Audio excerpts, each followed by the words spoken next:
Welcome back to Calpar Bros.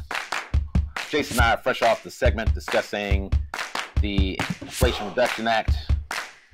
In the second segment, we were talking about whether or not there's any. I know it was tongue in cheek. Are there any brown folks in Montana? Folks, that is not our topic. This segment. That was a joke. We're talking about something different. Stay with us. It's something different, but it's the same.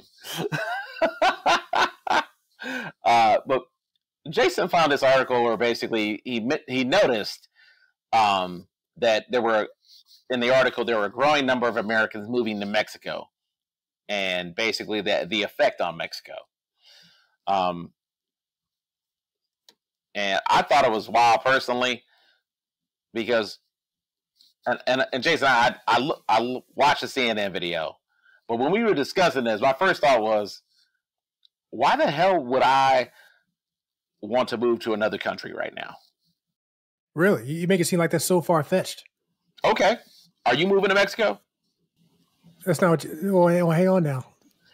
You talking about me moving right now or in the future? Okay, right now, okay. No. And just to prove we're not xenophobes, take out Mexico, add Canada. How about we explain this article first before we get too deep into our conversation, so people get a good gist of what we're talking about. Okay, well, you can reference the New York Post one then, because what was funny is that the Mexico City residents were pissed off by the influx of Americans speaking English and gentrification. And so I thought that was hilarious because I'm just like, hey, I can't relate. Actually, I can totally relate. Yeah, I was going to say, you might want to think about that, bro. But yeah, so exactly. So what Terrence is referring to is basically that there's an influx, not only Mexico City, an influx of Americans, U.S. citizens moving to Mexico. Currently, as of right now, there are 1.6 million U.S. citizens living in Mexico. Now, Mexico City, being the capital of the country, is going to see that big influx. Apparently, it's very conducive to Americans making that transition over. I'm not going to say it feels like home, but it's not like a strange land when you go there. But a lot of people that move there, it's going to be a lot of Californians, people from New York, those places that have a high cost of living there, where those same people who are remote workers who get paid a pretty decent salary, they can move to Mexico, still make that same U.S. dollar money, but that dollar money goes a lot further in Mexico. For example, the article mentioned a gentleman who moved from San Diego. He said he was living in San Diego. He was paying $2,200 a month for a studio apartment, whereas now he's living in Mexico, has a 2-bedroom apartment for $800 a month. So essentially, he's his rent shaved out only a third of that. So that's why people, again, California, New York, are flocking there. Not to say they're only states that are doing that. That's what the big deal is. Now, like Terrence mentioned, that's great for them. As somebody who is looking to pursue a permanently remote position, I get it, wanting to move somewhere where it's better for you and everything. But where it comes, like Terrence mentioned, residents of Mexico City, they're not feeling it no more. Now, obviously, the U.S. dollar is a lot more valuable than the Mexican peso. Not knocking it, that's facts. But when you get that huge influx of people that are making more money than the current residents, like you said, it's kind of like their own inflation. Prices are going to start going up because of demand and supply, demand, however you want to put it. Now you got more people that can afford things. Let's raise it up. Like say a gallon of orange juice normally might cost $2 there. Now it's $5. Real quick, I'm gonna let you jump back in here. But there was a video showing that there was a restaurateur in Mexico City who had been in their location for about 10, 20 years. But with this influx of new money, essentially, she wasn't able to afford to stay there anymore. So they kicked her out, to the point where she had to get her stuff out in 5 minutes. And guess what went up after they left? Luxury apartments. Who's that for, you think? So that's kind of what's going on there. The influx of those U.S. migrant workers, that people might call them, remote workers going to Mexico City.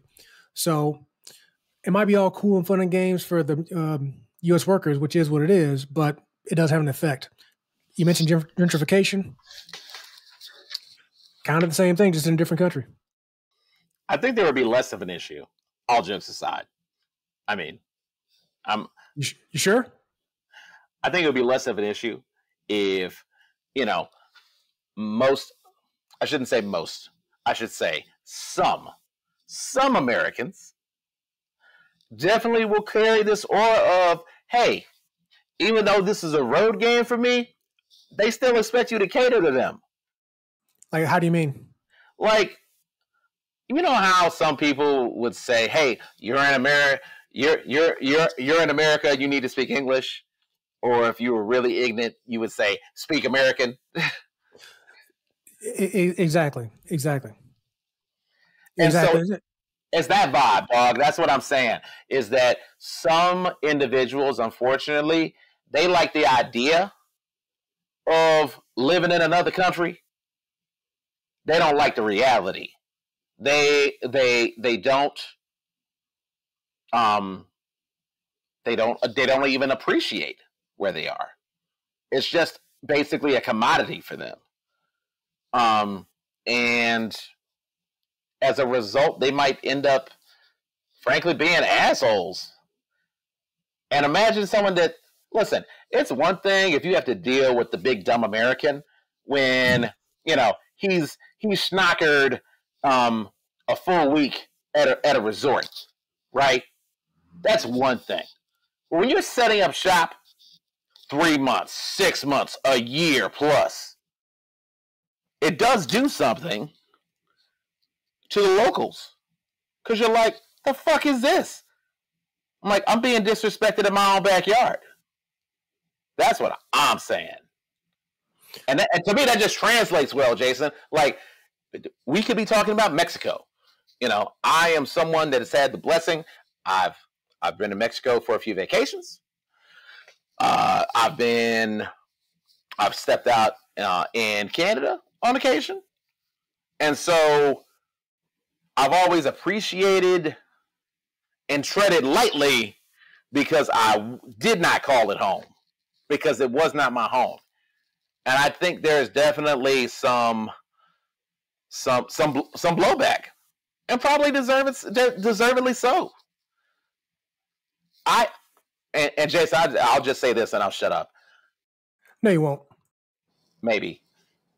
I don't begrudge people that are coming from California, because I've heard stories where people are like, yeah, I can't afford an apartment. It's literally more than what I make. I'll just stay my ass in my car. I'll brush my teeth in this hatchback before I pay, 80% of what I make. So, rent, some people say, oh, it's crazy. It's crazy to rent. I'm like, it's crazy to rent or buy if it's 80% of what you make.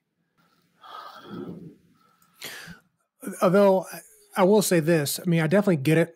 Like I tell people all the time, if you don't like your situation where you live, for whatever reason, move. So kudos to anybody that actually does that. It's like people always say, I'm moving to Canada whenever a president gets elected and they don't like him. I'm moving to Canada. Well, some people probably did that. Now these people are moving to Mexico. I mentioned 1.6 people, U.S. citizens in Mexico. Canada's right behind them at number 2, so they're not far away. But I definitely agree with you when it comes to that as well. Like whenever you go, like if you're moving to a country, you have to know that you're going to a country, and especially if you don't speak the language, that's going to be an issue. Now, that's why I might have a little reservation to move to Mexico, really because of that. Well, not just because of that, also the potential supposed danger of it. Not to say living in America is not dangerous in some cases, but yeah, the language barrier. Got to think about that. I watched a video not too long ago about the 10 countries in the world outside of the U.S. that have the most U.S. people living in it. Like I said, Mexico and Canada were 1 and 2 respectively. But a lot of things they mentioned was if you wanted to move to this country, it's going to be beneficial for you to come to this particular country because you don't have to worry about the language barrier. Like if you went to England or anywhere like that, Canada for that matter, there's not going to be a language barrier. I mean, yeah, there might be a slang barrier, yeah, but I worry about the language. So, but I guess another question I would say to anybody moving from California or New York or whatever state you're moving from, why Mexico? Like, why wouldn't you go somewhere else in the United States that might have the same climate that you're looking for that doesn't cost as much? You know, not going to throw any examples out there because not every state's perfect. I can always say Texas, lower cost of living, similar, probably a little more hotter weather, whatnot. But yeah, I find it funny you mentioned that because I feel like some of that's already been happening, and as a result, I feel like there's some of the major areas like your Austins, your Houstons, what have you. Price of everything's going up. Why? Because it ain't a secret no more. Word's already out. it's like actually earlier today I saw like what's a good place to go to fight the inflation for our statewide. The video mentioned Iowa was number one. And why is that? Low cost of living? Because nobody wants to live in Iowa until people find out they do want to live in Iowa. You know what I mean?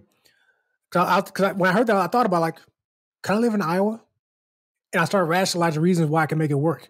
Not that I actually want to do it. But if I push come to shove, I'm like, well, Iowa's not that far from Illinois, where my hometown is, so I could do it. They speak English there. But so that helps. I'm not going to Montana though. Like Terrence mentioned earlier, there's not no black folks in Montana, so it's funny, but it's not. Only 0.6% of the Montana population is black folks. 0.6. Not like, 6.0, 0.6. It's like that one song, A Stranger in Moscow by Michael Jackson. I was like, yeah, that's going to be Jason ass in Montana. I mean, as I said before, I want to visit all 50 states. That's visit. I don't want to live in all of them. Definitely not Montana. No offense to anybody there. I'm sure they're very fine people in Montana. There are some that listen to us. Thank you for listening. We appreciate that. I'm just not living there. Sorry. Catch me when I come to Helena at some point, but yeah, that's about it. You know what? I mean, I'm not even entertaining this fantasy, but I will say that all of these states I'm willing to visit.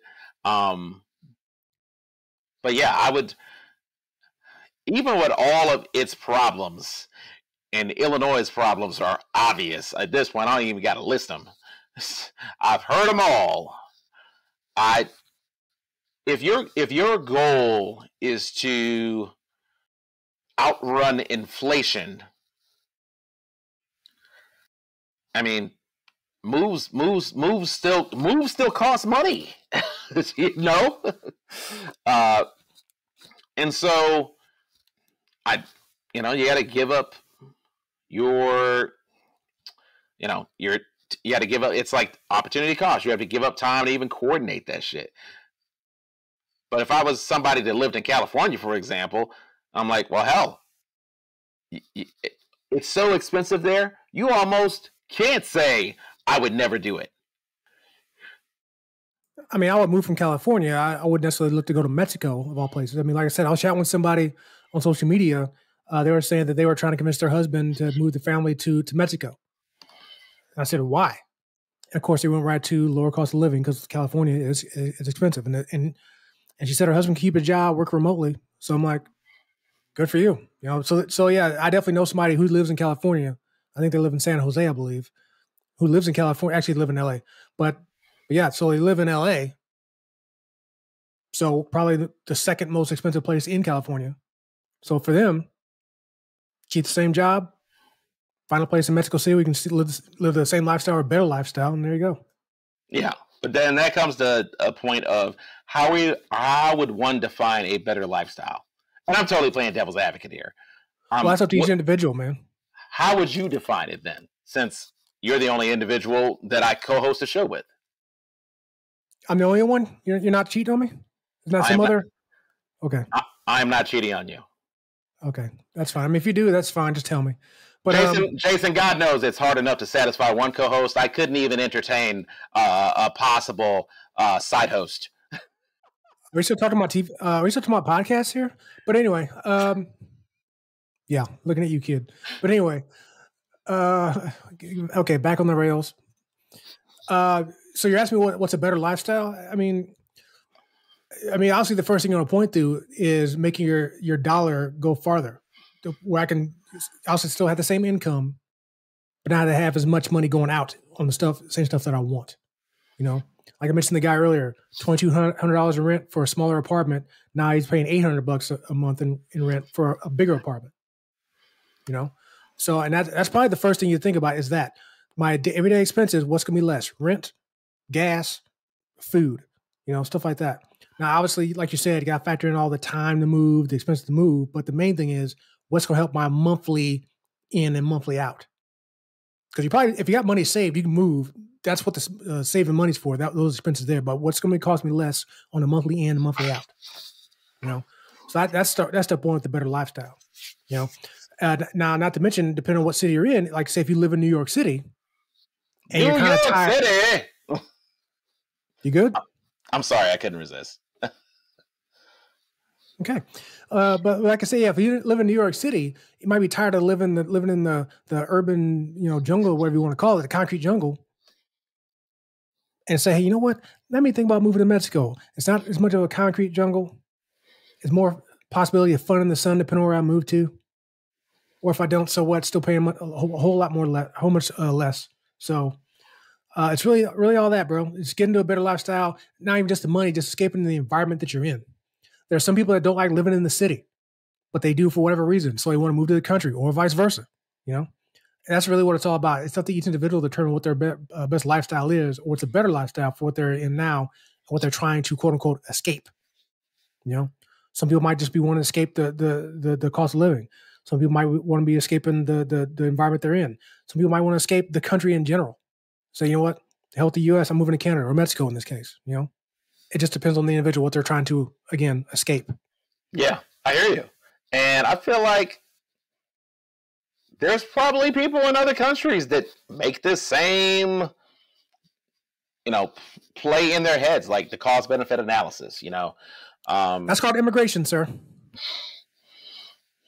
So, yeah. That's another political topic, quote unquote political. Yep. I think, one, thank you for sharing. Like what's important, like your what's important to you in terms of lifestyle. You're absolutely right. It is a personal choice. What moves one person to, you know, professional satisfaction or personal satisfaction. And in this perspective, I think they're intertwined because at the end of the day, corporations are made up of people. And you need people to thrive professionally. People need people, Terrence. People need people. Oh, real quick, folks, just a little lesson here. I mentioned Catch Me in Helena. That is the capital of Montana, folks. Look at that. We dropping history lessons here on CPB. Love it. Well, it's not really history, but whatever. Okay, geography. Shit. That's more like it. Okay. Thank goodness. All right. That concludes our segment on the growing number of Americans moving to Mexico. Coming up next, we're going to be talking about Alex Jones and his dumbass lawyers on Cal Power Bros.